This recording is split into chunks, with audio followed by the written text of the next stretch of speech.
आज के इस वीडियो में हम बात करेंगे किसकी, रेडियो एक्टिव सब्सटेंस की। रेडियो एक्टिव सब्सटेंस क्या होते हैं?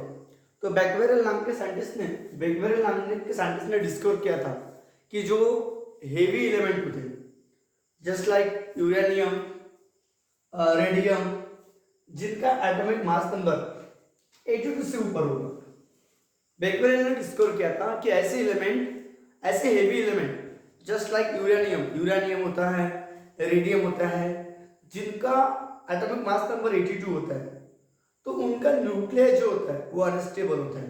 ये जो यूरेनियम होते हैं, रेडियम होते हैं, इनका जो न्यूक्लियस होता है वो अनस्टेबल होता है, और अनस्टेबल होने की वजह से उनमें कंटिन्यूअस रेडिएशन होता है, कंटिन्यूअस इमिशन होता है रेडिएशन का, हाईली पेनिट्रेटिंग रेडिएशन का, और ऐसे सब्सटेंस को हम रेडियो एक्टिव सब्सटेंस बोलते हैं। तो बैक्वेरेल ने डिस्कवर किया था कि heavy element like uranium, radium, जिनका एटॉमिक मास नंबर 82 से बड़ा होगा, ये अनस्टेबल होते हैं और इमिट करते हैं हाईली पेनिट्रेटिंग रेडिएशन। जो रेडिएशन जो रहती है वो हाईली पेनिट्रेटिंग रहती है, ठीक है। और ऐसे सब्सटेंस को हम क्या बोलते हैं? रेडियो एक्टिव सब्सटेंस बोलते हैं। अगर आपको रेडियो एक्टिव सब्सटेंस की डेफिनेशन पूछेगा तो आप क्या बोलोगे?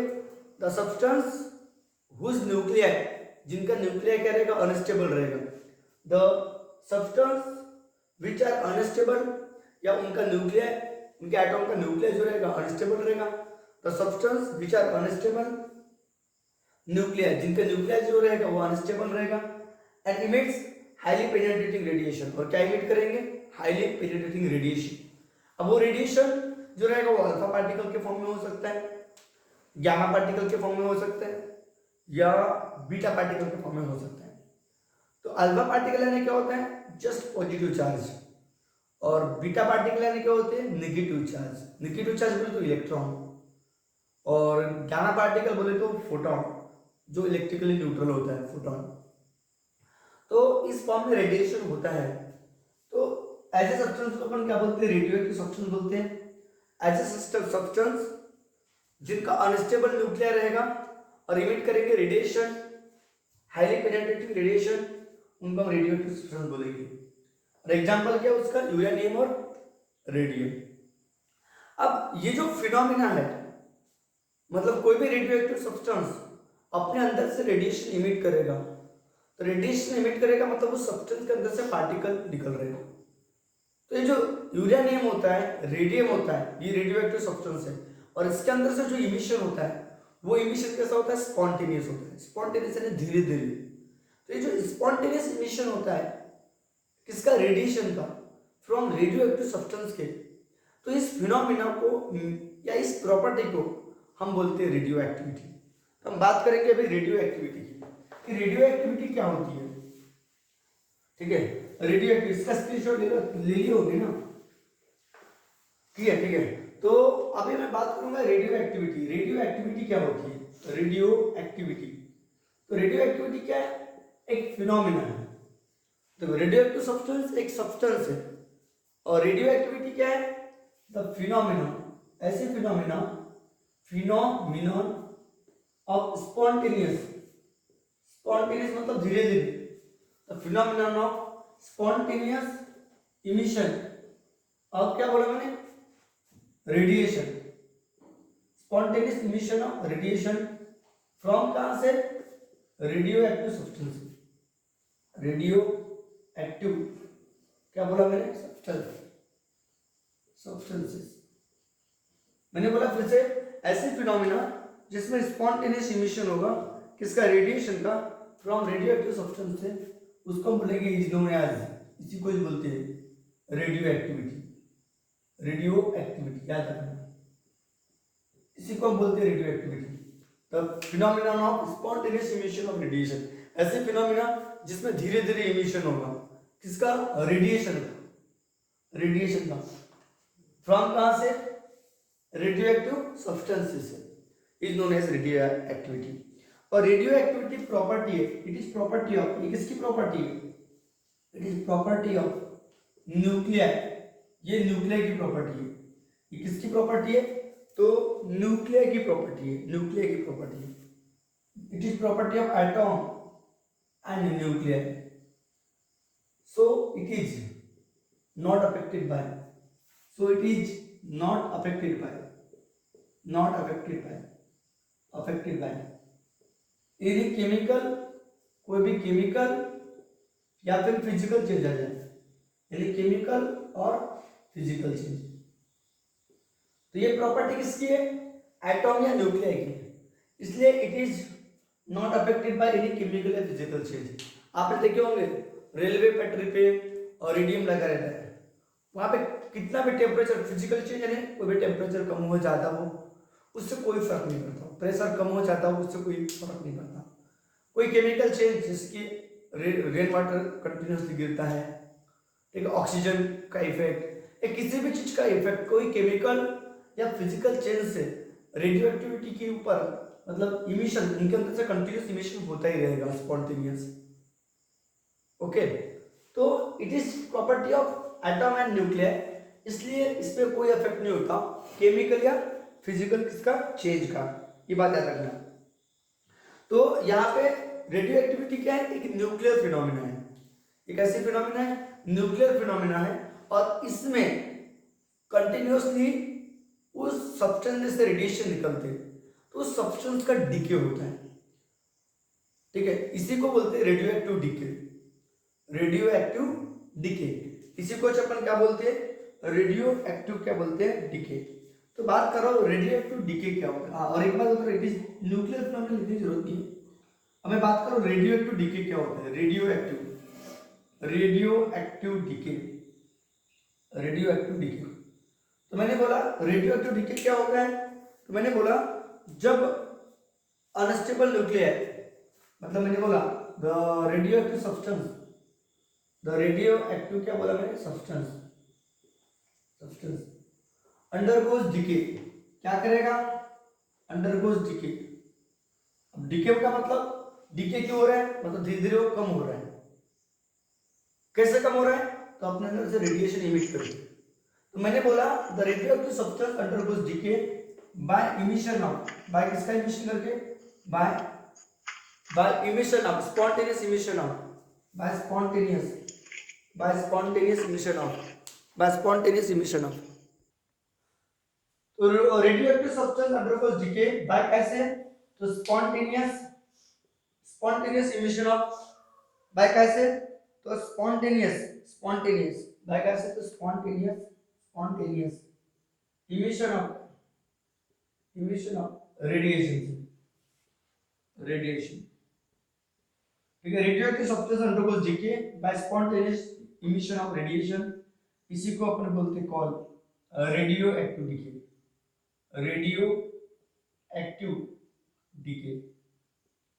ठीक है। तो स्पॉन्टेनियस क्या है? स्पॉन्टेनियस इमिशन, ठीक है। इसी को अपन क्या बोलते हैं? रेडियो एक्टिव क्या बोलते हैं? डीके बोलते हैं। तो there are 3 type of decay, there are अपने पास 3 टाइप के डीके, 3 टाइप्स ऑफ डीके। तो पहला है अल्फा डीके, पहला कौन सा? अल्फा डीके, मतलब जहां पे अल्फा रेज निकलेगी। दूसरा है बेस डीके, दूसरा है बीटा डीके, ठीक है, और लास्ट है कौन सा? गामा डीके, ठीक है। ये के बारे में डिटेल में पढ़ेंगे, अल्फा डीके क्या होता है, बीटा डीके क्या होता है, गामा डीके। यहाँ पे अल्फा रेज निकलती है, यहाँ बीटा रेज निकलती है, और यहाँ पे गामा रेज निकलती है। गामा यानी फोटोन लाइट, बीटा यानी इलेक्ट्रॉन निकलते हैं, और अल्फा यानी पॉजिटिव चार्ज हीलियम का न्यूक्लियर निकलता है। चलो इसके स्क्रीनशॉट ले लो, फिर हम आगे बढ़ते हैं। यहाँ पे रेडियो एक्टिव आरए होना चाहिए, रेडियो एक्टिव, ठीक है। अब बात करेंगे एक एक की बात करेंगे कि अल्फा डीके क्या होता है, अल्फा डीके, बीटा डीके और गामा डीके की बात करेंगे। बात करेंगे सबसे पहले कौन सा? Alpha decay. तो अल्फा डीके में क्या होता है? अल्फा डीके में क्या होता है? इनविच हीलियम, यहाँ पे हीलियम निकलता है। अल्फा में क्या होता है? इनविच हीलियम न्यूक्लियस, इसमें हीलियम का न्यूक्लियस, यहाँ पे हीलियम न्यूक्लियस बोलते हीलियम 2 और 4 आर इमिटेड। हीलियम न्यूक्लियस क्या होता है, इज इमिटेड होता है। हीलियम न्यूक्लियस इज इमिटेड, ठीक है। इन विच हीलियम न्यूक्लियस क्या होता है, इमिटेड होता है। और when alpha particle emitted by atom, तो जब अल्फा पार्टिकल, इसकी कुछ प्रॉपर्टी है, लिखना प्रॉपर्टी याद रखना। इवन अल्फा पार्टिकल, जब अल्फा पार्टिकल इमिट होता है, alpha particle emitted by atom of radioactive substance. Atom of क्या बोला मैंने, रेडियोएक्टिव सब्सटेंस। ध्यान देना जैसे कि जब अल्फा पार्टिकल इमिट होता है bye atom of radioactive substance, तो उसका एटॉमिक नंबर डिक्रीज होता है 2 से, एटॉमिक मास नंबर डिक्रीज होता है 4 से। मतलब जैसे कि यूरेनियम, ये यूरेनियम की बात करो, यूरेनियम का एटॉमिक नंबर होता है 92 और 232 उसका एटॉमिक मास नंबर, बहुत बड़ा होता है यूरेनियम का। तो जब ये अल्फा पार्टिकल इमिट करेगा, अल्फा पार्टिकल मतलब उसका एटॉमिक मास नंबर डिक्रीज होगा 4 से, तो हमको एक नया सब्सटेंस मिलेगा। 4 से डिक्रीज होगा मतलब 88 होगा उसका एटॉमिक नंबर, और ये सॉरी 2 से डिक्रीज होगा तो 90 होगा, और ये 4 से डिक्रीज होगा तो 228 होगा। तो 90 और 228 किसका है, तो आप मॉडल पीरियोडिक टेबल में देखोगे तो थोरियम का है, थोरियम का। तो यहां से इसका एटॉमिक नंबर कितने से डिक्रीज हुआ, 2 से। एटॉमिक मास नंबर कितने से डिक्रीज हुआ, 4 से। ये किसके बराबर है, हीलियम के बराबर, हीलियम के बराबर। तो बताओ, ये होता है इसका एग्जाम्पल। ओके डन, बात समझ में आई। तो जब अल्फा पार्टिकल इमिट होता है एटम ऑफ रेडियोएक्टिव सब्सटेंस, तो एटम ऑफ रेडियोएक्टिव सब्सटेंस मतलब रेडियोएक्टिव सब्सटेंस के एटॉम में से जब अल्फा पार्टिकल इमिटेड होता है, तो उस एटॉम का क्या डिक्रीज होता है, क्या डिक्रीज होता है, तो देन कब, देन मतलब when alpha particle emitted by atom of radioactive substance, then its atomic number, उसका जो एटॉमिक नंबर होता है, नंबर इज डिक्रीज बाय कैसे, decrease by 2, and atomic number decrease by 2, and atomic mass number decrease by क्या, 4।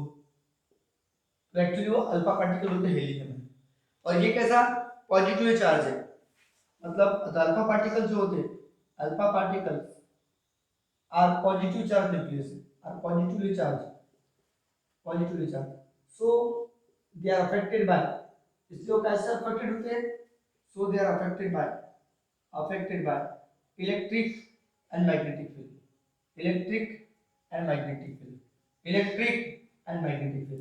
सही बात है कि अल्फा पार्टिकल क्या है, आर पॉजिटिवली चार्ज है। Okay, so they are affected by electric और मैग्नेटिक फील्ड से क्या होते हैं, अफेक्टेड होते हैं, ये बात याद रखना।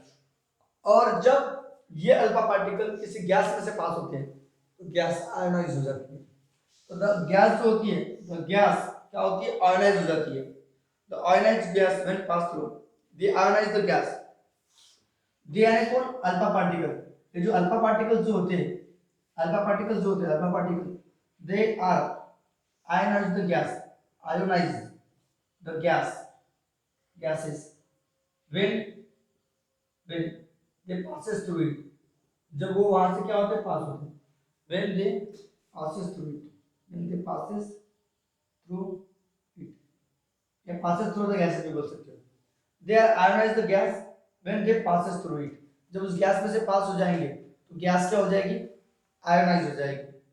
ये बात समझ में आई सबको, चलो इसका स्क्रीनशॉट ले लो, ठीक है। अगर प्रॉपर्टी पूछते तो प्रॉपर्टी में आप लोगों को लिखते आना चाहिए। हाँ देखो, बीटा डीके के बारे में देखते हैं। बीटा डीके में क्या होता है, in which highly fast moving electron emit होता है न्यूक्लियस से। बताओ इन विच क्या होता है, beta decay in which fast moving, एकदम फास्ट मूव करने वाला, फास्ट मूविंग इलेक्ट्रॉन्स इमिटेड होते हैं, electrons are emitted, fast moving electron are क्या होते हैं, इमिटेड होते हैं। फ्रॉम कहां से, nucleus of radioactive substance, from कहां से nucleus of radioactive substance, okay, या एटम्स है। तो in which fast moving electron are emitted, fast moving electron emitted होता है। और जब अल्फा पार्टिकल निकलते हैं, सॉरी बीटा पार्टिकल रेडिएट होते हैं, जब बीटा पार्टिकल्स क्या होते हैं बताओ, बीटा पार्टिकल्स आर रेडिएटेड, तब क्या होता है, उसका एटॉमिक नंबर कितने से डिक्रीज होगा, तो 1 से डिक्रीज होगा, क्योंकि यहाँ पे इलेक्ट्रॉन निकलता है, electrons is emitted, electron fast moving electrons is emitted, fast moving electrons are emitted, electron को प्रोजेस्ट्रॉन भी बोलते हैं, इलेक्ट्रॉन्स आर इमिटेड।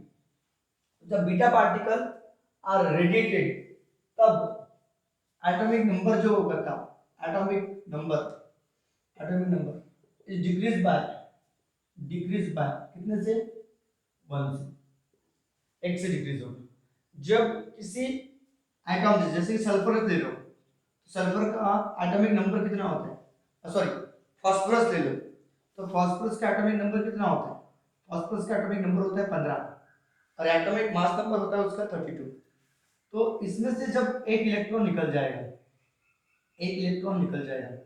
तो एटॉमिक नंबर क्या होगा, डिक्रीज नहीं होगा बेटा, डिक्रीज दिख दिया, इंक्रीज होगा, कितने से, तो बाय 1 से। अब क्यों इंक्रीज होगा, क्योंकि इलेक्ट्रॉन निकलेगा तो प्रोटॉन बढ़ जाएगा,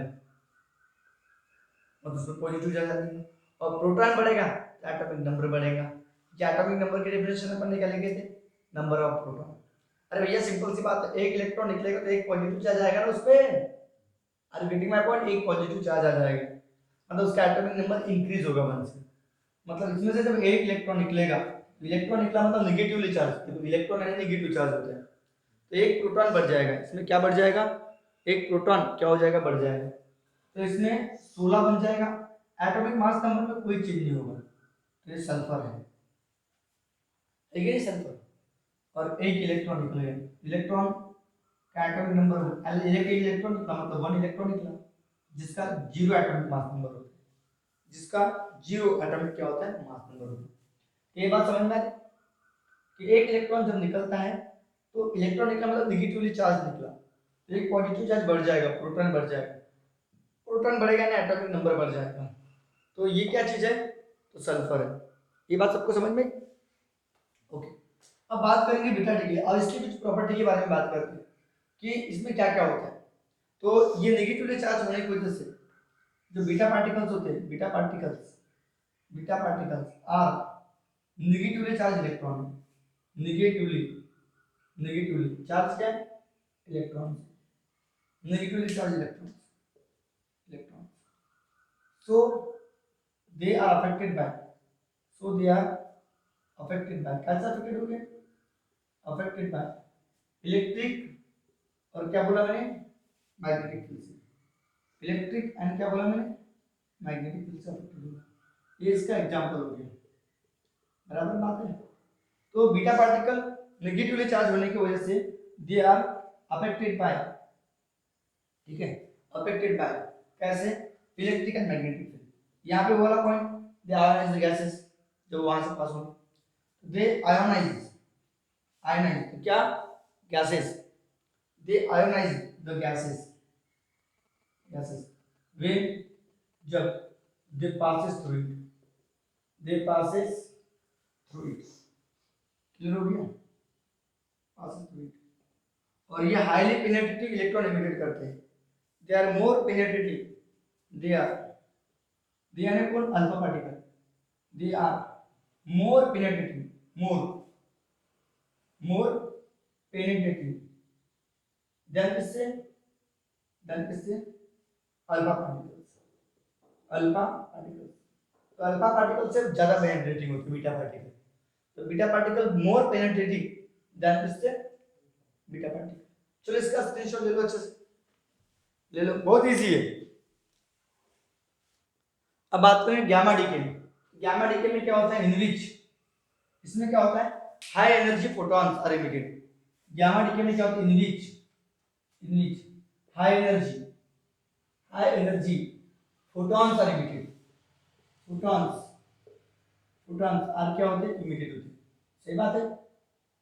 तो गामा डीके में क्या होता है, in which high energy photons are emitted, यहाँ पे हाई एनर्जी फोटॉन्स क्या होते हैं, इमिटेड होते हैं, जिनको हम गैमा डे बोलते हैं।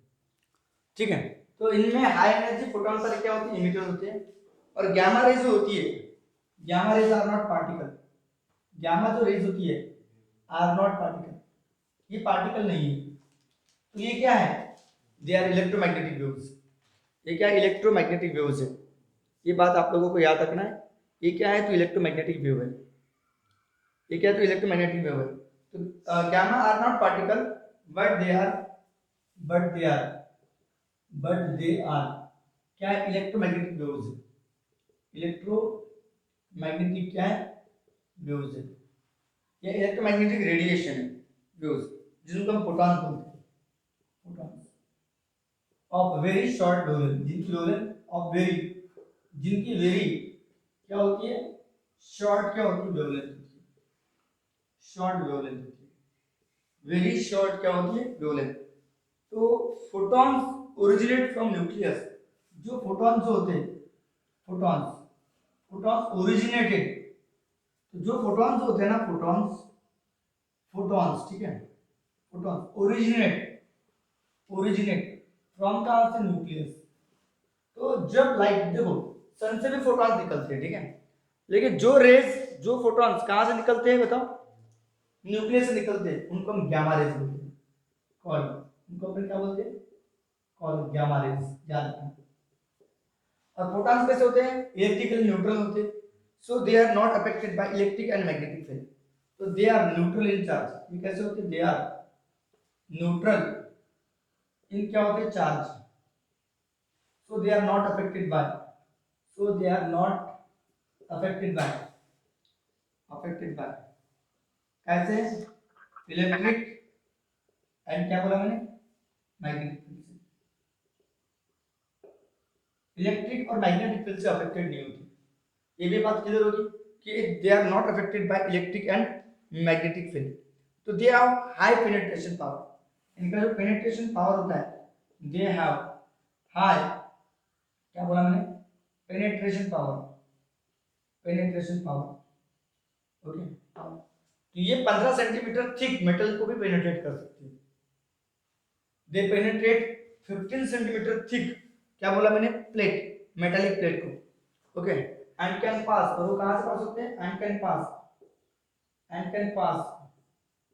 पास थ्रू कहां से, 15 centimetre thick plate, thick metallic plate, metallic plate. तो 15 सेंटीमीटर थिक मेटालिक प्लेट पे से भी क्या हो सकते हैं, पास हो सकते हैं। ये बात याद रखना। तो बहुत इजी है, लिख लो, इसको स्क्रीनशॉट ले लो अच्छे से, समझ में आ गया। तो गामा डीके क्या है, हाई एनर्जी फोटॉन्स है। Gamma ray is not a particle but वो इलेक्ट्रोमैग्नेटिक वेव्स है, जिनको फोटॉन बोलेंगे, वेरी शॉर्ट वेवलेंथ। तो फोटॉन्स ओरिजिनेट फ्रॉम न्यूक्लियस, उनको हम गामा रेज बोलेंगे।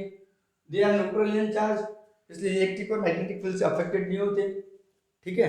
दे have high penetration power and can pass through 15 centimetre thick plate.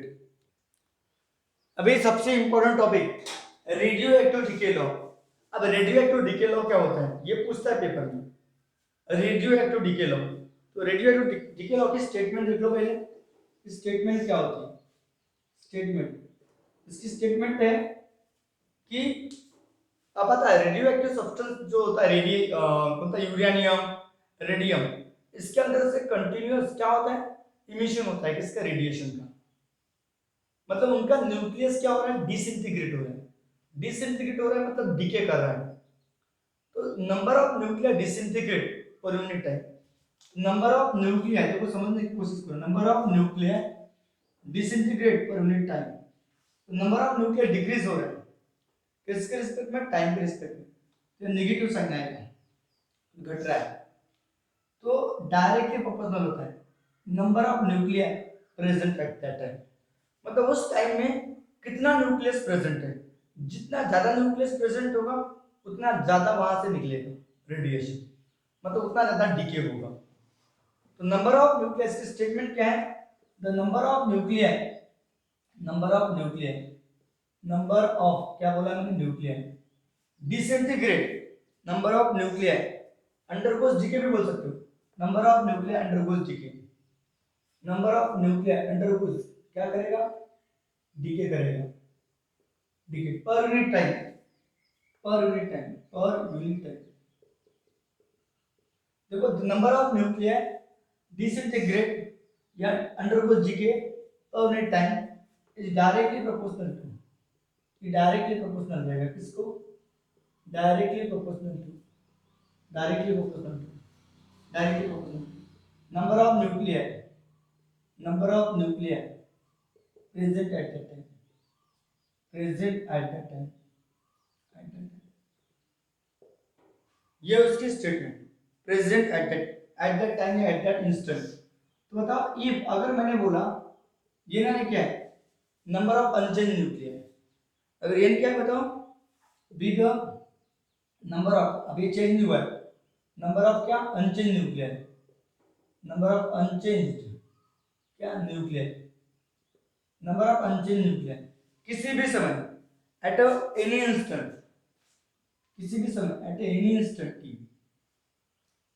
And क्या बोला डीएन क्या है, number of nuclear decay, number of nuclear DN क्या है, बी द नंबर ऑफ क्या nuclear, nuclear disintegrate, disintegrate in a small time interval, in a small time interval decay, interval क्या बोला decay, then by decay law, तब by decay law के हिसाब से क्या होगा, decay law के हिसाब से क्या होगा, माइनस dn by dt, ठीक है, directly proportional according to decay law के हिसाब से ज्ञान होगा। देयरफॉर क्या होगा बताओ, प्रोपोर्शनलिटी का साइन हटेगा तो dn by dt equal to lambda n होगा, तो माइनस क्या होगा, therefore dn by dt equal to minus lambda n होगा। वेयर लैम्डा n क्या है, वेयर लैम्डा n क्या है, lambda is a proportionality constant. ये प्रोपोर्शनलिटी क्या है बताओ, प्रोपोर्शनलिटी कांस्टेंट, कांस्टेंट जिसको हम बोलते हैं कॉल्ड डीके कांस्टेंट या डिसइंटीग्रेशन कांस्टेंट बोलते हैं, डीके कांस्टेंट बोलते हैं या डिसइंटीग्रेशन कांस्टेंट बोलते हैं, डीके कांस्टेंट, ठीक है। अब आपको एग्जाम में ऐसा आएगा, आपको एग्जाम में ऐसा आएगा स्टेट रेडियोएक्टिव डीके लो, इतनी सारी चीजें लिखोगे और बाद में शो करो बोलेगा कि जो नंबर ऑफ न्यूक्लियर डिसइंटीग्रेट हो रहा है, डिसइंटीग्रेट वो एक्सपोनेंशियली डिसइंटीग्रेट हो रहा है, ये प्रूव करो बोलेगा। ये इक्वेशन है, ठीक है। कि नंबर ऑफ न्यूक्लियर जो भी डिसइंटीग्रेट हो रहा है मतलब डीके हो रहा है वो कैसे हो रहा है, एक्सपोनेंशियली, और एक्सपोनेंशियली में जो कर्व होता है वो इस तरह से होता है, ये इस तरह से डिक्रीज हो रहा है। ये हमको शो करना है कि कोई भी समय न्यूक्लियर जो प्रेजेंट रहेगा, ये जो भी न्यूक्लियर डिसइंटीग्रेट होगा, ये एन नॉट क्या है, तो ओरिजिनल जब डीके स्टार्ट होना चालू होने को था उस समय एन नॉट था, फिर धीरे धीरे उसका एक्सपोनेंशियली डिसइंटीग्रेट हुआ, मतलब अंडरगोज डीके किया तो कम होते गए। तो कोई भी क्षण में जो न्यूक्लियर बचेगा वो है कैपिटल एन, कैपिटल एन किसी भी समय, एक साल बाद जो न्यूक्लियर प्रेजेंट बचेगा वो, 2 साल बाद न्यूक्लियस बचेगा वो, मतलब किसी भी समय जो न्यूक्लियर प्रेजेंट होगा बचेगा वो है एन। और एन नॉट क्या है, जब टाइम जीरो था, जब डिसइंटीग्रेशन करना स्टार्ट होने को था उस समय का ये ओरिजिनल न्यूक्लियर है। तो ये हमको प्रूव करना है, तो वो प्रूव करने के लिए हमको एक्सप्रेशन एक्सप्रेशन लाना है कि न्यूक्लियस डिसइंटीग्रेट एक्सपोनेंशियल, तो हमको शो करना है क्या। अब उसके लिए क्या करोगे, तो हमको डीके लॉ की मदद लेना पड़ेगी। तो फ्रॉम इक्वेशन नंबर फर्स्ट ना फ्रॉम कहां से बोला मैंने, फ्रॉम कहां से बोला, इक्वेशन फर्स्ट में, या बाय डीके लॉ से, बाय डीके लॉ से बोलो या फ्रॉम इक्वेशन फर्स्ट से बोलो, from equation first, equation first बताओ dn by dt equal to minus lambda T. और जो मैंने अभी एक्सप्रेशन लाया लैम्डा एन, सॉरी जो अभी मैंने एक्सप्रेशन लिख के दिया वो कैसे, ये उसके लिए इस डिफरेंशियल इक्वेशन को सॉल्व करना पड़ेगा, और डिफरेंशियल इक्वेशन को सॉल्व करने के लिए हमको इंटीग्रेशन की जरूरत पड़ेगी। ये डी और डी टी जहां आया तो डिफरेंशियल इक्वेशन होता है, तो डिफरेंशियल इक्वेशन को इंटीग्रेशन से सॉल्व करने के लिए एन वाले को एन की तरफ लाना पड़ेगा, जिस तरह ऑसिलेशन चैप्टर में आपने देखे होंगे वेलोसिटी का एक्सप्रेशन निकालते हैं, सेम उसी तरह। तो dn/n होगा ये, मतलब n वाले को n की तरफ, और माइनस का होगा लैम्डा dt होगा। अब इसको इंटीग्रेट करेंगे बोथ साइड, तो इसको इंटीग्रेट करेंगे both side, integrating both side, integrating क्या करेंगे बोथ साइड, तो हमको क्या मिलेगा वही गेट, ये 1/n dq dn होगा, ये माइनस लैम्डा कॉमन निकल जाएगा, इंटीग्रेशन dt होगा। तो आपको पता है 1/x का इंटीग्रेशन क्या होता है, log x, log x का 1/x, तो log n का 1/n होगा, और 1/n का क्या होगा, log n होगा कि नहीं होगा, log n। बेस में कुछ नहीं यानी e रहता है, याद है आपको, बेस में कुछ नहीं यानी e रहता है, log n, और इक्वल टू माइनस लैम्डा, और इंटीग्रेशन dt का क्या होगा t, और प्लस c तो आएगा इंटीग्रेशन कांस्टेंट। तो इसे इक्वेशन नंबर अपन बता देंगे, सही, इसी की वैल्यू तो निकालना पड़ेगा ना, और c की वैल्यू कैसे निकालते हैं, टाइम जब 0 रख के, उसी की वैल्यू निकालेंगे टाइम 0 रख के। बात समझ में आ रही ना, समझ रहे हो ना, बोलने से सब होता है, ठीक है। अरे बात समझ में आ रही है, फ्रॉम इक्वेशन नंबर फर्स्ट ये हो गया अपना डीके लॉ, n वाले को n की तरफ लाया, dt को उधर भगा दिया, इंटीग्रेशन कर दिया, integration 1/n log n 1/n होगा, और इंटीग्रेशन dt होगा, इसका log n होगा, बेस में कुछ नहीं u होगा, और लैम्डा t, और प्लस क्या होगा c होगा। वेयर c यानी क्या है, इंटीग्रेशन कांस्टेंट है, वेयर जो c है ये इंटीग्रेशन कांस्टेंट, ये एक इंटीग्रेशन क्या है, कांस्टेंट है। चलो इसका स्क्रीनशॉट ले लो। अब इसको आगे सॉल्व करते बेटा, ठीक है, इसकी की वैल्यू कैसे निकालेंगे, ये बात तो सबको समझ में आई होगी, number of nuclear disintegrate per unit time, directly focus on number of nuclear unchanged nuclear present at that time, ये तो सब आपको समझ में आ गया, देखिए कांस्टेंट है, ठीक है, इसको सॉल्व करना।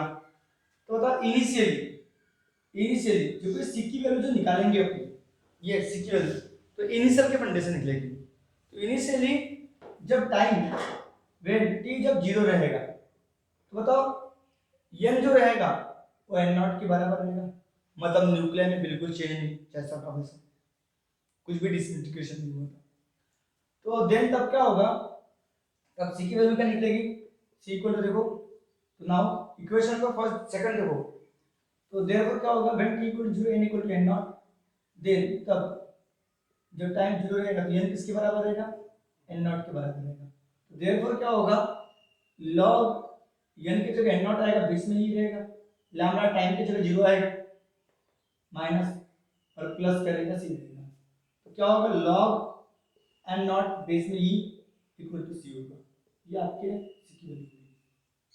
तो इसको पुट कर देंगे क्या में, इन इक्वेशन नंबर कौन सा, फर्स्ट में बोलते हैं सेकंड में, तो क्या हो जाएगा, देयरफॉर log n बेस में e माइनस लैम्डा t और प्लस log n0 रहेगा, बेस में e रहेगा, ये प्लस इधर आएगा तो क्या हो जाएगा, माइनस हो जाएगा, तो प्लस इधर आएगा तो क्या होगा, माइनस log n0, अपने को क्या करना, n इक्वल टू n0 लाना है ना, तो तब प्लस इधर आएगा तो माइनस होगा, तो log n बेस में e minus log n0 base में e equal to minus lambda t होगा।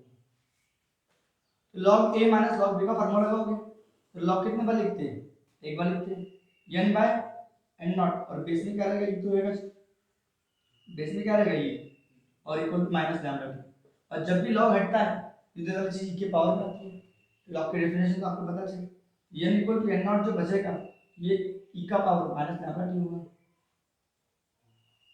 होगा कि नहीं होगा।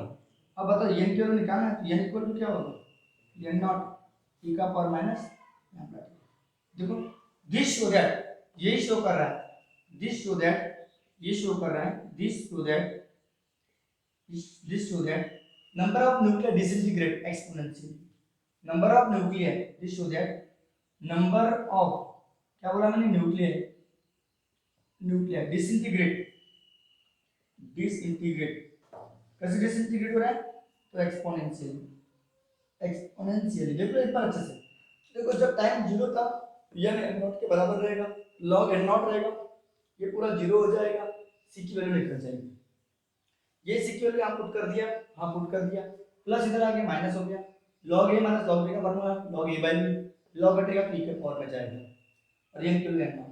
ये शो कर रहा है कि जो डिसइंटीग्रेशन हो रहा है वो कैसे हो रहा है, एक्सपोनेंशियल डिसइंटीग्रेशन हो रहा है। तो इसका ग्राफ भी पूछ लेगा तो ग्राफ भी याद कर लो। तो ग्राफ, इसका ग्राफ देखो, ग्राफ कैसे बनाओगे। देखो ये आपका नंबर ऑफ, इधर टाइम है, इधर है टाइम और इधर नंबर ऑफ न्यूक्लियर है, इधर न्यूक्लियर जो प्रेजेंट हो रहे हैं, डिसइंटीग्रेट हो रहे हैं। तो जब टाइम 0 था तो पूरा नंबर ऑफ न्यूक्लियर कहते हैं dn था, सॉरी n था, n नॉट था, कुछ भी डिसइंटीग्रेशन नहीं हुआ, n नॉट। जब टाइम क्या था 0 था तो नंबर ऑफ न्यूक्लियर क्या था बताओ, n नॉट था, बराबर, बहुत ज्यादा था n नॉट। जैसे टाइम q हुआ नंबर ऑफ न्यूक्लियर जो वही n कम हुआ। फिर जब टाइम चेंज हुआ मतलब t प्लस dt हुआ, ठीक है, टाइम में dt ऐड हो जाएगा, तो ये क्या होगा, ये क्या होगा, डिसइंटीग्रेट होगा दोबारा। ये क्या होगा, n में से dn माइनस, इधर देखो टाइम बढ़ रहा है तो t में dt ऐड हो रहा है और इनमें घट रहा है dn, कम कम हो रहा है ना, तो dn क्या होगा, कम हो रहा है। तो याद रखना, इनका अगर जोड़ोगे इनको बराबर तो ये था, ये तो इस तरह से, इस तरह से देखो, इस तरह से ये जब टाइम क्या था t था, सॉरी ये जो 0 था तो यहाँ था, जब टाइम था ये इतना हुआ, बराबर है, फिर t हुआ तो ये इतना हुआ, इनको जोड़ोगे ना बेटा इस तरह से बनाएंगे, इस तरह से बनाएंगे। उम्मीद करता हूँ कि आप लोगों को समझ में आ गया। अरे बात समझ में आई क्या, देखो इस तरह से ग्राफ बनेगा, मतलब डिक्रीज हो रहा है एक्सपोनेंशियली।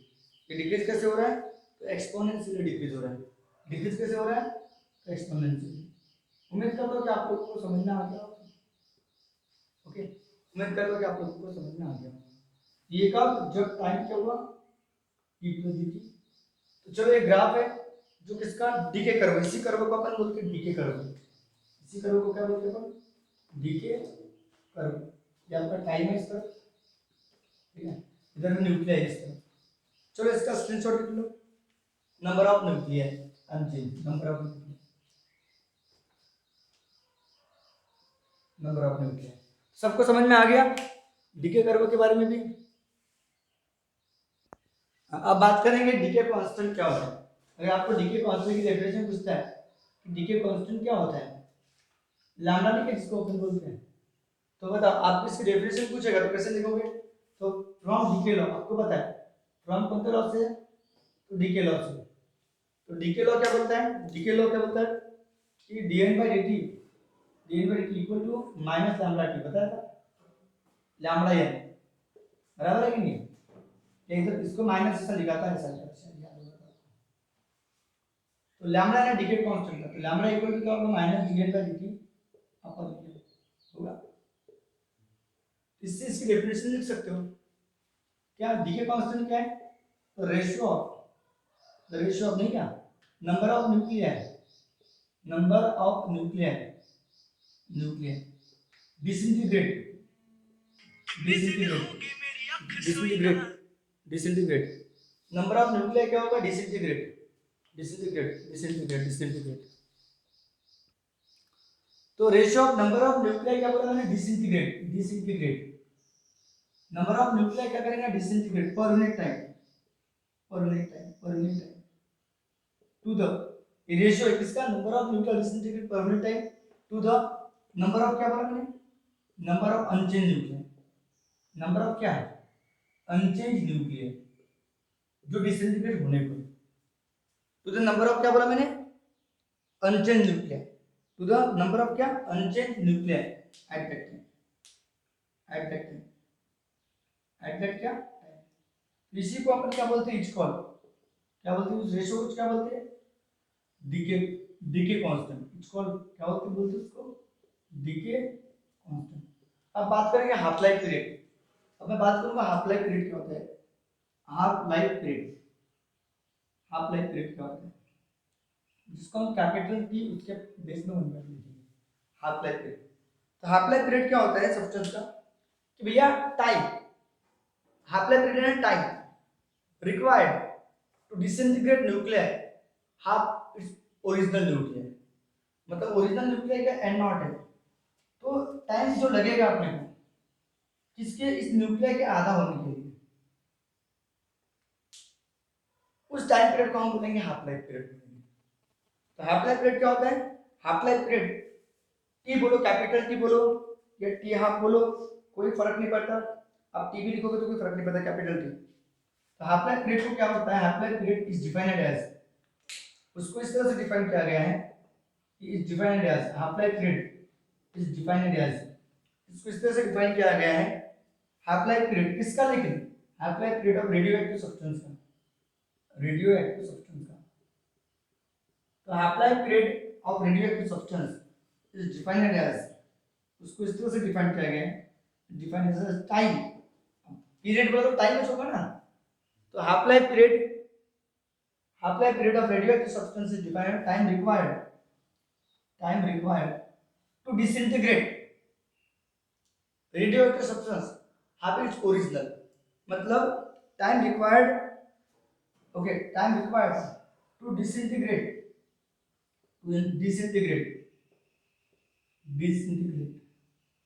मतलब half life period of radioactive substance इस तरह से डिफाइन किया गया है, time required to disintegrate the nuclear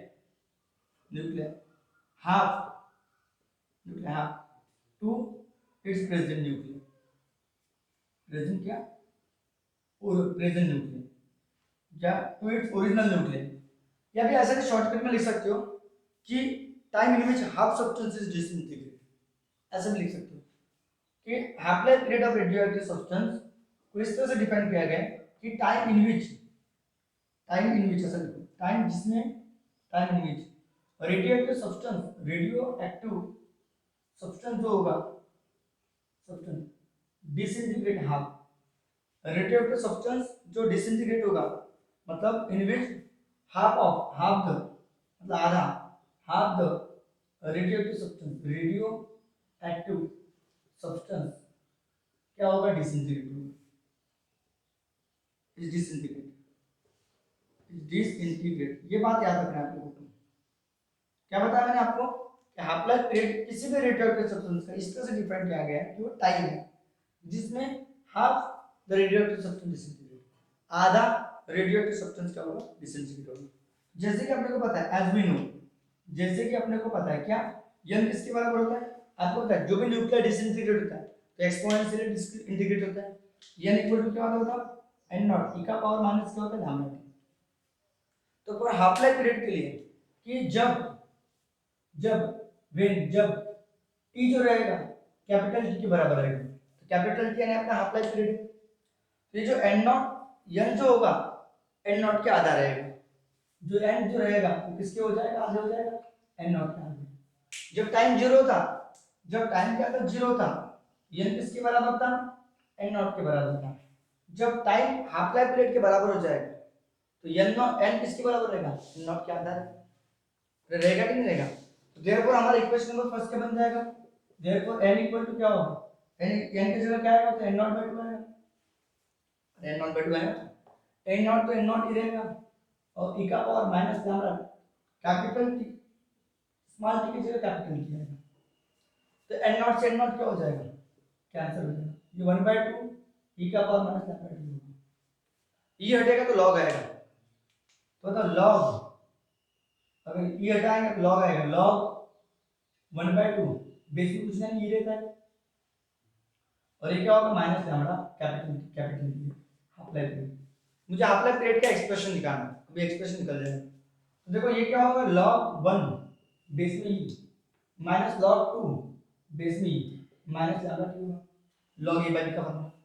तो log 1 की वैल्यू होती है 0 और log 2 बेस की वैल्यू होती है 0.693 होती है, log 2 बेस की वैल्यू 0.693, आज के बाद याद रखो, log 2 बेस e की वैल्यू और माइनस लैम्डा t जैसा का वैसा कैपिटल T, तो माइनस क्या बचेगा 0.693 equal to minus lambda t, minus से माइनस कैंसिल हो जाएगा। तो हाफ लाइफ पीरियड का फार्मूला क्या है बताओ, हाफ लाइफ पीरियड का फार्मूला क्या है बताओ, t equal to 0.693 upon 9। This is required expression for half life period, this is required expression किसके लिए, दिस इज रिक्वायर्ड क्या एक्सप्रेशन, किसके लिए, किसके लिए एक्सप्रेशन फॉर, किसके लिए, हाफ लाइफ पीरियड के लिए, हाफ लाइफ पीरियड के लिए, half life period of radioactive substance, अब क्या बोला मैंने, रेडियो एक्टिव क्या सब्सटेंस का, बहुत खतरनाक होगा, ठीक है। एक बार देख लो कि हाफ लाइफ पीरियड क्या होता है, तो half life period radio active substance का हाफ लाइफ पीरियड को इस तरह से डिफाइन किया गया है कि वो एक कुछ नहीं टाइम है जिसमें रेडियो एक्टिव सब्सटेंस कितना डिसइंटीग्रेट होगा, हाफ डिसइंटीग्रेट होगा। तो आप लोगों को पता है कि radio active substance exponentially disintegrate हो रहा है, जब टाइम हाफ लाइफ पीरियड के बराबर रहेगा, n किसके बराबर रहेगा, n नॉट के आधा रहेगा, हाफ सब्सटेंस डिसइंटीग्रेट होगा।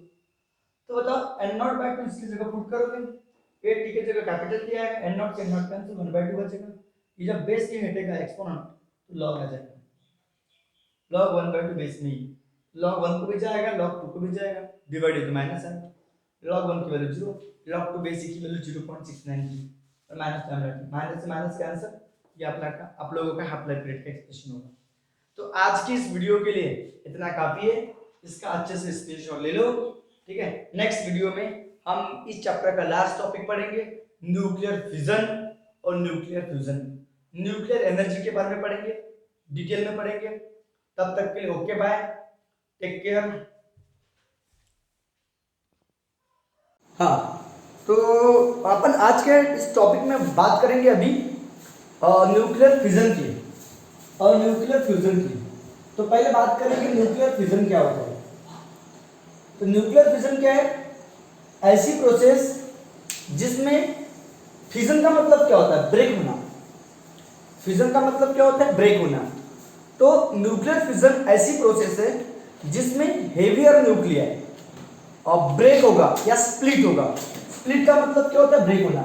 द प्रोसेस, ऐसी प्रोसेस जिसमें इन विच हेवियर न्यूक्लियस, जो हेवियर रहेगा न्यूक्लियस, हेवियर न्यूक्लियस अब ब्रेक डाउन होगा, ब्रेक्स होगा, जिसको हम स्प्लिट भी बोल सकते हैं, स्प्लिट्स इनटू क्या में, into two lighter nuclear, into two lighter क्या nuclear, nuclear with two lighter nuclear release with release energy, high amount of energy, high amount of क्या एनर्जी, साथ में एनर्जी भी रिलीज होगी।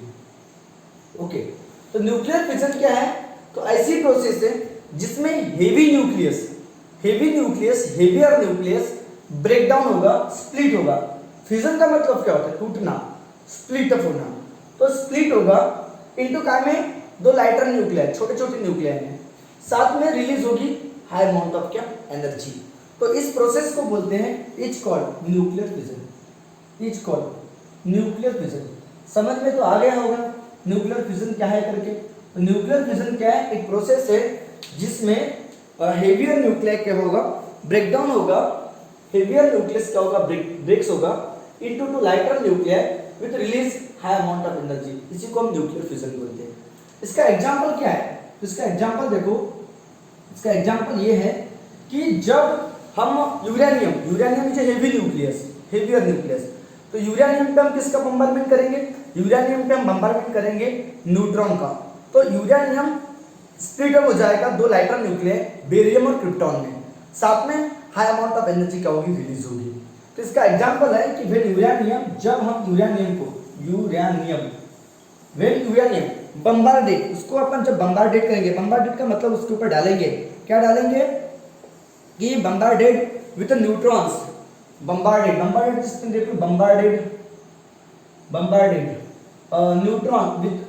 विथ न्यूट्रॉन्स, मतलब uranium के ऊपर बम्बार्डमेंट करेंगे। कैसे बम्बार्डमेंट करेंगे, न्यूट्रॉन से, neutrons, then it split up, ये काहे स्प्लिट अप हो जाएगा, splits up into two lighter nuclear, दो लाइटर क्या न्यूक्लियर। कौन से lighter nuclear, krypton, barium and krypton, barium and क्या क्रिप्टॉन, ठीक है, okay, krypton with release high amount of energy, ठीक है। तो krypton and barium and krypton, ठीक है। तो ये यूरेनियम है जिसका एटॉमिक नंबर 92 और 235, ये उसका एटॉमिक मास नंबर होता है। 238 भी हो सकता है, 92, 238, वो सब एक प्रकार के आइसोटोप्स है। 92, 235 यूरेनियम है। इसके ऊपर मैंने बम्बारमेंट कर दिया, किसका? न्यूट्रॉन का। न्यूट्रॉन का चार्ज होता नहीं इसलिए कुछ नहीं आया यहाँ पे, तो न्यूट्रॉन से मैंने बम्बारमेंट कर दिया, तो मुझे मिला बेरियम प्लस क्रिप्टॉन, साथ में 3 न्यूट्रॉन मिले। क्या मिले? साथ में 3 न्यूट्रॉन मिले, ठीक है। तो देखो बेरियम का आपको बस याद रखना है, बेरियम का 56 एटॉमिक मास नंबर होता है, एटॉमिक नंबर होता है, और 144 उसका atomic mass number. Atomic number कितना? 56, एटॉमिक मास नंबर 144। अब आप लोग क्रिप्टॉन का ऑटोमेटिकली निकाल सकते हो। तो बताओ 92 में से 56 गए, तो 12 में से 6 गए 6, कैरी 1, और 9 में से 6 गए 3, तो 36 इसका एटॉमिक नंबर होगा क्रिप्टॉन का। और एटॉमिक मास नंबर क्या होगा? ये 144, और 3 एटॉमिक मास नंबर ये वाला 3 न्यूट्रॉन गए, तो 3 और 144 कितना होगा? 147, और इधर कितना है बताओ? 235, और ये 1 236, तो 236 में से 236 में से 47 माइनस 147 माइनस कर दो, तो 16 में से 7 गए, कितने बचेंगे? 9, कैरी 1, और 13 में से 5 गए तो 8, कैरी 1, और 3 में से तो 2 में से 2 जाएंगे तो 0, बोले तो 89। तो आज की बात याद रखो, ठीक है। तो कैसे निकालोगे कि यूरेनियम के ऊपर बम्बारमेंट किया न्यूट्रॉन का, यूरेनियम के ऊपर बम्बारमेंट किया न्यूट्रॉन का एटॉमिक नंबर 0 होता है, क्योंकि न्यूट्रॉन को कोई चार्ज नहीं होता। यूरेनियम का एटॉमिक नंबर 92, उसके ऊपर न्यूट्रॉन का बम्बारमेंट किया, तो स्प्लिट अप हो गया 2 लाइटर न्यूक्लियर में। ओके ओके, तो इसका बस याद रखना है कि 2 लाइटर न्यूक्लियर में साथ में 3 न्यूट्रॉन रिलीज हुए करके। तो बेरियम का आपको याद रखना है 56 और 144, फिर 92 में से 56 गए तो 36, 144 प्लस 3 147, और ये 236 में से 147 माइनस करोगे तो 89 आ जाएगा। और ये जो 2 लाइटर न्यूक्लियर है ये अपोजिट डायरेक्शन में ट्रैवल करते हैं। आप भी देखो किसी चीज को तोड़ते हो, जैसे कि कांच, इसको आप तोड़ोगे तो ये 2 अलग अलग डायरेक्शन में ट्रैवल करेंगे। ये जो 2 फ्रैगमेंट्स है, ये जो 2 फ्रैगमेंट है लाइटर न्यूक्लियर की, the fragments of these fragments of lighter nuclei, ये जो लाइटर न्यूक्लियर की जो फ्रैगमेंट्स है, लाइटर न्यूक्लियर ट्रैवल इन कौन से डायरेक्शन में? तो इन अपोजिट डायरेक्शन में, in opposite direction with high velocity, with कैसे? अपोजिट डायरेक्शन विथ कैसे? हाई वेलोसिटी के साथ में, हाई वेलोसिटी के साथ में क्या होते? ट्रैवल करते अपोजिट डायरेक्शन में। Okay, and tremendous energy and huge amount of energy release, and huge का मतलब बहुत लार्ज अमाउंट में, ह्यूज अमाउंट ऑफ एनर्जी क्या होती है? रिलीज होती है, एनर्जी रिलीज होती है। ओके, रिलीज होती है, ठीक है। अब बताओ, और इसमें एक बात है कि यहाँ पे जो 2 लाइटर न्यूक्लियर मिले, उनका मास ओरिजिनल न्यूक्लियस से, मैंने बोला ओरिजिनल न्यूक्लियस से, तो ओरिजिनल न्यूक्लियस का जो मास होता है, the mass of original nucleus, the mass of क्या? ओरिजिनल न्यूक्लियस, ओरिजिनल क्या बोला मैंने? Nucleus, mass of original nucleus is greater than nucleus is greater than sum of masses of 2 lighter nuclear, sum of masses of 2 क्या? Lighter nuclear. जो 2 lighter nuclear है, ये जो 2 lighter nuclear, इनके मास से ओरिजिनल न्यूक्लियस का जो मास होता है वो ग्रेटर होता है। देखो, the mass of original nucleus is greater than sum of mass of lighter nuclear. एक बात याद रखना है। तो यहाँ पे मास डिफेक्ट पैदा हुआ। मास डिफेक्ट का मतलब पता है ना? ज्यादा मास माइनस कम मास, उसमें मास डिफेक्ट पैदा हुआ। तो there is mass defect, there is क्या हो रहा है? There is mass defect, there is mass defect, और यही mass defect converted into, there is mass defect which converted into क्या में? एनर्जी में। यही मास डिफेक्ट कन्वर्ट होता है एनर्जी में। बात समझ में आई क्या? और this energy first appear as a kinetic energy. ये जो एनर्जी रिलीज होती है तो ये पहले काइनेटिक एनर्जी की तरह अपीयर होती है और बाद में कन्वर्ट होती है काइने हीट एनर्जी में। तो दिस एनर्जी ये जो एनर्जी है first appear as a kinetic energy and then converted into, और उसके बाद में and then converted into kinetic heat energy. Heat energy में क्या होती है? कन्वर्ट होती है हीट एनर्जी। अब इसका यूज कहाँ होता है? ये जो एनर्जी है use in nuclear power plant. Nuclear जो पावर प्लांट होते हैं, जैसे कि अदानी पावर प्लांट कोयले पे चलता है, वैसे न्यूक्लियर पावर प्लांट होता है। न्यूक्लियर पावर प्लांट में न्यूक्लियर फ्यूजन प्रोसेस का यूज किया जाता है। किस लिए? तो इलेक्ट्रिसिटी को जनरेट करने के लिए, क्योंकि जो हाई अमाउंट ऑफ एनर्जी होती है, हाई अमाउंट ऑफ जो एनर्जी होती है उसको यहाँ पे high amount of energy release होती है और उसी को इलेक्ट्रिसिटी में क्या किया जाता है? कन्वर्ट किया जाता है। ये न्यूक्लियर दो टाइप के न्यूक्लियर फ्यूजन होते हैं। एक अनकंट्रोल्ड न्यूक्लियर फ्यूजन होता है, और जहां पे अनकंट्रोल्ड न्यूक्लियर फ्यूजन का मतलब समझता है क्या? जैसे कि यूरेनियम दो फ्रैगमेंट में डिवाइड होगा, फिर ये दो फ्रैगमेंट में डिवाइड होंगे, फिर ये दो फ्रैगमेंट में डिवाइड होंगे, ये दो फ्रैगमेंट में डिवाइड होंगे, ये दो फ्रैगमेंट में, ये दो फ्रैगमेंट में, ऐसे वो अनकंट्रोल्ड फ्यूजन होते रहेगा। मतलब heavier nucleus break up into two lighter nuclei and each lighter nuclei break up into two another lighter nuclei, and there each and every process in each and every step high amount of energy is released, and this uncontrolled nuclear fusion used to make a atom bomb बनाने के लिए use किया जाता है। जैसे कि Hiroshima Nagasaki में America ने एटम बम गिराया था, अभी भी वहां पे अनकंट्रोल्ड फ्यूजन प्रोसेस हो रही है, रेडिएशन निकल रहा है। ठीक है, तो ये जो अनकंट्रोल्ड फ्यूजन है, तो एक बात बता रहा हूं मैं आप लोगों को, ये जो फ्यूजन प्रोसेस होती है, द न्यूक्लियर फ्यूजन कहाँ यूज होती है बोला मैंने? Nuclear fusion is used in nuclear power plant, in nuclear क्या में पावर प्लांट में टू जनरेट, क्या जनरेट करने के लिए? To generate electricity. ये पहला इसका यूज हो गया, टू जनरेट इलेक्ट्रिसिटी। और दूसरा यूज क्या है? Uncontrolled fusion. द अनकंट्रोल्ड, देखो याद रखना, uncontrolled nuclear fusion is used to make किस लिए यूज किया था? यूज टू मेक क्या?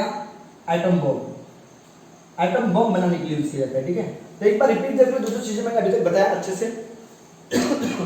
कि ऐसी प्रोसेस जिसमें हेवियर न्यूक्लियस ब्रेक्स होगा या स्प्लिट होगा into two lighter nuclear with release of high amount of energy, उसी को हम न्यूक्लियर फिजन बोलते हैं। एग्जांपल क्या है कि जब यूरेनियम के ऊपर बम्बार्डमेंट करते हैं न्यूट्रॉन का, तब ये लाइटर न्यूक्लियर में बेरियम और क्रिप्टॉन में क्या होता है? स्प्लिट अप होता है। और this fragment of lighter nuclear travel in opposite direction with high velocity and huge amount of energy क्या होती है? रिलीज होती है। ये भी मैंने बता दिया।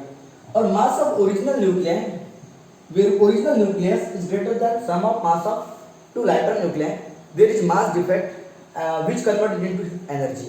ये एनर्जी फर्स्ट अपीयर होती है एज काइनेटिक एनर्जी और उसके बाद में कन्वर्ट होती है हीट एनर्जी। न्यूक्लियर फ्यूजन का यूज कहाँ होता है? तो न्यूक्लियर पावर प्लांट में यूज होता है टू जनरेट इलेक्ट्रिसिटी। और इसी अनकंट्रोल्ड फ्यूजन जब होता है तो उसका यूज होता है कहीं में? एटम बम बनाने के लिए। ठीक है, चलो इसका स्क्रीनशॉट ले लो अच्छे से। ओके, ठीक है, एटम बम बनाने के लिए यूज होता है, ये मैंने आपको बता दिया अभी। ठीक है, चलो इसका स्क्रीनशॉट ले लो। ठीक है,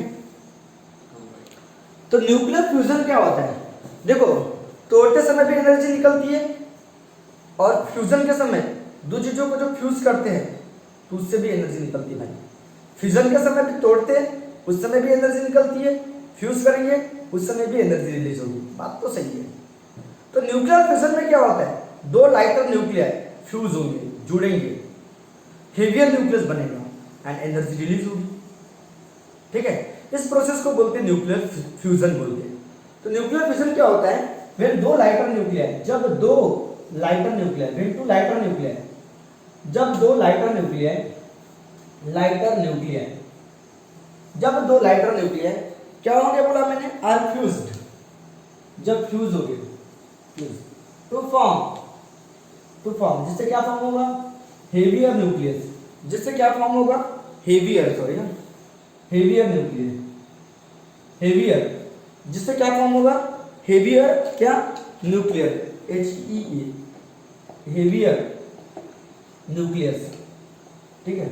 व्हेन टू लाइटर न्यूक्लियर, जब दो छोटे छोटे न्यूक्लियर फ्यूज होंगे, जिससे क्या फॉर्म होगा, heavier nucleus, then this process, तब इस प्रोसेस को, then this process, then the process is called, या then the this process is called, okay. When two lighter nuclear are fused, देखो जब लाइटर दो की बात करेंगे तो न्यूक्लियर बोलेंगे, और अकेले वाले को न्यूक्लियस बोलते हैं, ठीक है। तो जब दो लाइटर न्यूक्लियर क्या होंगे, फ्यूज होंगे, जिससे क्या फॉर्म होगा, हेवियर न्यूक्लियस फॉर्म होगा, दिस प्रोसेस इज कॉल्ड, क्या बोलेंगे, न्यूक्लियर फ्यूजन बोलेंगे, न्यूक्लियर क्या बोलेंगे, फ्यूजन बोलेंगे। ये सब लोगों को अच्छे से याद रखना है कि न्यूक्लियर फ्यूजन क्या होता है, ठीक है। तो large energy release in this process also, इस प्रोसेस में भी, in this process also large amount of energy, जो लार्ज अमाउंट ऑफ एनर्जी होती है, लार्ज अमाउंट ऑफ एनर्जी क्या होती है, रिलीज होती है, ये रिलीज। ये बात आप लोगों को अच्छे से याद रखना है कि इस प्रोसेस में भी लार्ज अमाउंट ऑफ एनर्जी क्या होती है, रिलीज होती है। तो चलो इसका एक एग्जांपल देख लेते हैं। तो यहाँ पे अपन किसकी बात करेंगे, तो दो स्टेप में प्रोसेस देखेंगे कि हमारे पास ये प्रोटोनियम है, H11, H12, ये भी प्रोटोनियम है, ये भी प्रोटोनियम है। इन दोनों को जब हम ब्रेक करेंगे तो हमको मिलेगा ड्यूटेरियम H12,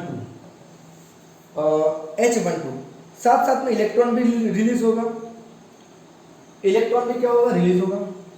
तो ये एग्जाम्पल मत लो, ड्यूटेरियम का एग्जाम्पल लो। तो ड्यूटेरियम में क्या होता है, H12 प्लस H12, इससे हमको मिलेगा H कितना, 1 और 1 2 और ये 4, साथ में हम यहाँ पे एनर्जी रिलीज होगी कितने, 24 mega electron volt, 24 mega electron volt, ठीक है, इतनी एनर्जी रिलीज होगी। मतलब जब दो ड्यूटेरॉन फ्यूज करेंगे तब हमको अल्फा पार्टिकल मिलेगा। अल्फा पार्टिकल यानी हीलियम, मैंने आपको बताया था। अल्फा पार्टिकल यानी क्या होता है, हीलियम। तो व्हेन टू ड्यूटेरॉन, देखो इसका एग्जांपल है, मैं इसको एग्जांपल पहले लिख दे रहा था, मेरे को इसका एग्जांपल लिखते पहले। तो एग्जांपल क्या बताया, व्हेन दो ड्यूटेरॉन, जब दो क्या बोला मैंने, ड्यूटेरॉन्स गेट फ्यूज, ड्यूटेरॉन्स गेट क्या होंगे, फ्यूज होंगे। तो देन क्या फॉर्म होता है, देन अल्फा पार्टिकल बोले तो helium, then alpha particle are emitted, then alpha particle बोले तो हीलियम, अल्फा पार्टिकल बोले तो H1 H24, ठीक है, हीलियम। आर क्या होती है, इमिटेड विथ क्या, 24 मेगा इलेक्ट्रॉन वोल्ट, मतलब 24 मेगा इलेक्ट्रॉन वोल्ट एनर्जी क्या होती है, रिलीज होती है, एनर्जी इज रिलीज। ये भी क्लियर हो गया आपको, ठीक है। तो H12 ये ड्यूटेरियम है, H12 ड्यूटेरियम है। जब दो ड्यूटेरियम क्या होते हैं, फ्यूज होते हैं, तब अल्फा पार्टिकल 2 4, साथ में अल्फा पार्टिकल होते हैं हीलियम 2 और 4 इमिटेड होगा, साथ में 20 कितना बोला, 4 मेगा इलेक्ट्रॉन वोल्ट एनर्जी क्या होती है, रिलीज होती है। तो ये बात भी आप लोगों को याद रखना है, ओके। और एक बात याद रखना कि ओरिजिनल जो न्यूक्लियर जो फ्यूज हो रहे हैं उनका जो मास होगा इससे ज्यादा होगा, ठीक है। मतलब ये कम होगा, इसका मास क्या होगा, कम होगा। हमेशा याद रखना, फॉर्म वाले का मास कम होगा, ओरिजिनल वाले का ज्यादा होगा। तो इट इज फाउंड दैट, यहाँ पे ये फाउंड किया गया कि the mass of fuse nuclear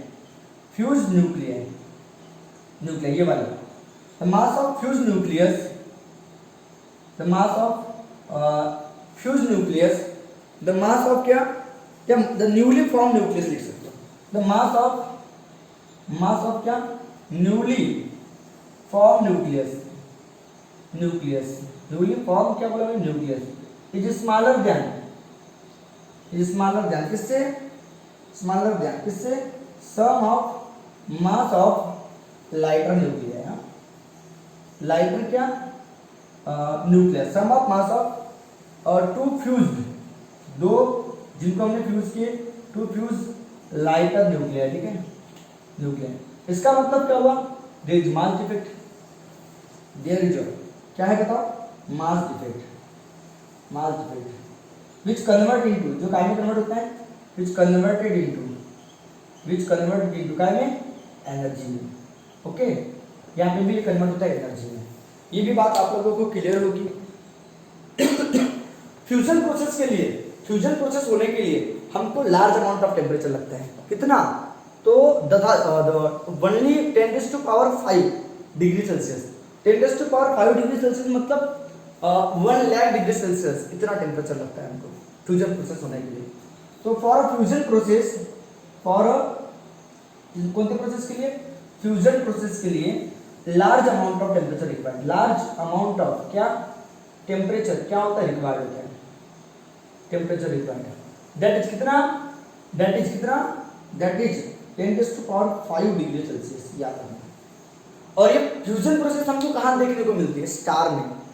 in star fusion process is form, वहाँ पे स्टार में जो एनर्जी रिलीज होती है बिकॉज ऑफ किसकी वजह से? फ्यूजन प्रोसेस से। ठीक है, ये भी बात याद रखना। Okay, the energy generated in star because of, जो एनर्जी जनरेट होती है स्टार में, ठीक है, ये बात याद रखना आप लोगों को। The energy generated in a star, in काय में? स्टार में। किसकी वजह से? स्टार, बिकॉज ऑफ क्या? न्यूक्लियर फ्यूजन प्रोसेस की वजह से। ठीक है, और इसी फ्यूजन प्रोसेस को हम थर्मोन्यूक्लियर फ्यूजन बोलते हैं। इसी को अपन क्या बोलते हैं? थर्मोन्यूक्लियर प्रोसेस रिएक्शन बोलते हैं। ठीक है, nuclear fusion process is called thermonuclear reaction या प्रोसेस, जो भी है वो बोलते हैं। ठीक है, पर नहीं भी लिखोगे तो भी चलता है। ये आपको स्क्रीनशॉट ले लो, आपको समझ में आ जाएगा कि जब दो लाइटर न्यूक्लियर क्या होगी? फ्यूज होते हैं, जिससे फॉर्म होगा हेवियर न्यूक्लियस। और okay, then this process is called nuclear fusion. इस प्रोसेस में भी एनर्जी रिलीज होती है। तो दो ड्यूटेरॉन जब फॉर्म होते हैं, अल्फा पार्टिकल इमिटेड होता है with 24 mega electron volt energy क्या होती है? रिलीज होती है। यहाँ पे मास जो होता है न्यूली फॉर्म न्यूक्लियस का कम होता है as compare to mass of lighter nucleus जो फ्यूज हो रहे हैं। यहाँ पे मास डिफेक्ट हुआ जो कन्वर्ट होता है एनर्जी में। ओके, फॉर फ्यूजन प्रोसेस के लिए large amount of temperature required होता है, दैट इज 10⁵ डिग्री सेल्सियस। और यहाँ पे लिख सकते हो this reaction is called, this reaction, इसी रिएक्शन को अपन क्या बोलते हैं? This reaction is called thermonuclear reaction बोलते हैं। थर्मोन्यूक्लियर रिएक्शन बोलते हैं करके। Energy generated in star because of nuclear fusion process. ठीक है, चलो इसका स्क्रीनशॉट ले लो। ठीक है,